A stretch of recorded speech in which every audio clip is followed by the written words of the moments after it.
Bitta gap. Ibatov zo'r, Ibatovga kelaylik. Yaxshi, kayfiyat yaxshimi? Zo'r, Alloh. Hechmi? Tayyormizmi? Tayyormiz. E'tibor bersanglar, Islombek bilan biz podkast olganmiz Buron haqida. Ana endi haqiqiy natijani u paytda o'zi ham ko'rmagandi, hozir birgalikda. Sizlar hali Islombek ko'rmagan Buronni sizlar ko'rib turibsizlar. Bo'ldi, o'sha hayajon. Kinolarda qilaydi, unday sil qilib kimni o'ynay qaratishadi. Kutgandan ham a'lo-yu.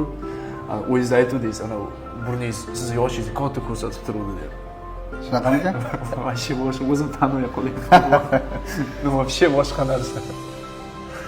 O'zim tanimay qolyapman. Yo'q, siz ishdagi hayajon nima deydi? Gaplarni ayta olmayapman-da, lekin ichimga sig'may ketyapman bu xursandchilikdan. Katta rahmat. Sog' bo'ling, sog' bo'ling. Xursandmiz.